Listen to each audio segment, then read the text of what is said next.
Welcome to The Explainer. Today we're going to dive into the absolutely brilliant wisdom of Helen Keller. Now, this is a woman who, despite being blind and deaf, somehow taught the entire world how to truly see. So let's just jump right in with one of her most powerful ideas. She said, the real tragedy in life isn't being born blind. No, it's having sight, but no vision. What a paradox, right? It's just stunning, and it really sets the stage for everything else we're about to explore. Okay, so how do we start to build that vision for ourselves, especially when life, throws us a curveball? Well, for Helen Keller, it all starts by acknowledging a feeling we've all had, that pain of loss and the real challenge of just moving on. And this quote, man, it's one of her most famous for a reason. It just perfectly captures that feeling, right? That feeling of being totally paralyzed by a setback. You know the one. A new door, a new opportunity, it's right there, wide open, but we can't see it. We're just stuck, staring at the door that just slammed shut. So, why do we stare at it? I mean, it's such a simple question, but it's also incredibly deep. What is it about us humans that makes us focus on what we've lost instead of what we could gain? The great thing about Keller's wisdom is she doesn't just point out the problem. Nope, she actually gives us the tools to finally turn away from that closed door. And that brings us right here to the tools for transformation. This is where we learn how to see adversity not as some kind of dead end, but as a new beginning. It's all about completely reframing what hardship even means. Just listen to the powerful distinction she makes here. It's all about separating the outside stuff from your inside state. A disability, she says, is an inconvenience, but it's not unhappiness. An inconvenience is just something you deal with, something you manage. But unhappiness, that's a whole state of being. And for Keller, keeping those two things separate was absolutely critical. And you can see her whole philosophy laid out right here. On one side, you have what adversity is. It's an inconvenience, sure. It's a challenge, definitely. And it's a teacher. But look at the other side, what it is not. It's not unhappiness. It's not a final defeat. And it's not some kind of punishment. The whole point, the big takeaway, is that we get to define our experience. We hold that power. But then she takes it even a step further. It's not just about, getting through tough times. She's saying that hardship is the only way to build real character. You can't develop it when everything's easy and quiet. No way.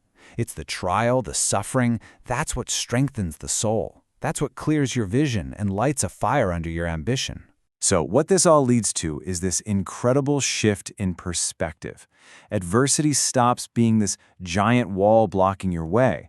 Instead, it becomes the chisel, the tool that carves away the excess and reveals who you really are and who you have the potential to become.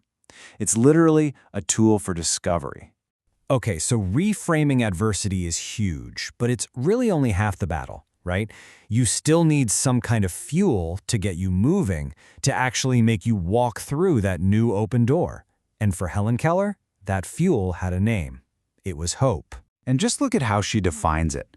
Hope isn't some fluffy wishful thinking. For her, it's the faith that leads to success. It's not optional, it's a prerequisite. It's not a nice to have, it's the one thing that has to be there, or nothing else is even possible. So for her, hope had these almost magical qualities. It's the power that lets you see the invisible, feel the intangible, and ultimately achieve the impossible. It's a creative force. And here, she really drives the point home by talking about its opposite. Think about it.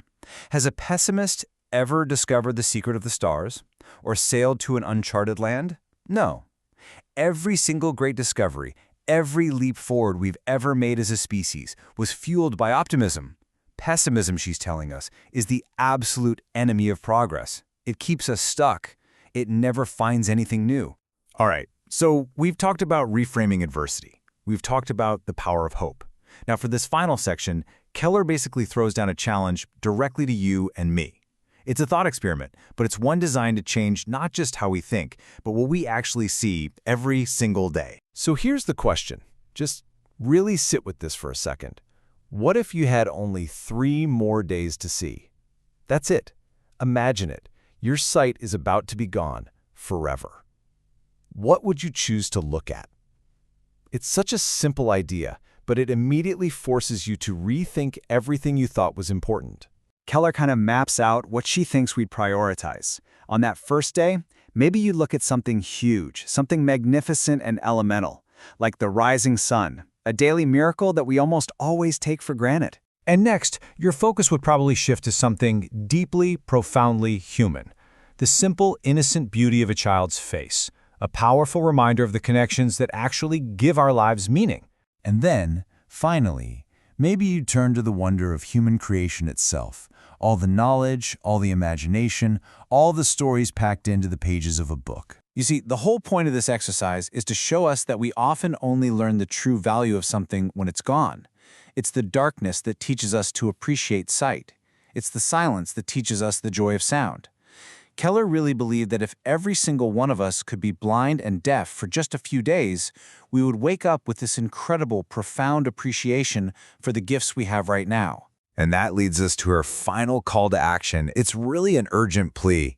Use your eyes. Live each day as if you're going to be stricken blind tomorrow. Don't wait for something to be taken away to finally appreciate it. Live with that urgency now. See the wonder that's all around you as if it's the first time and the very last time you'll ever see it. So let's just end on this. After everything we've talked about today, after really considering Keller's incredible challenge, when you wake up tomorrow and you open your eyes, what will you choose to truly see?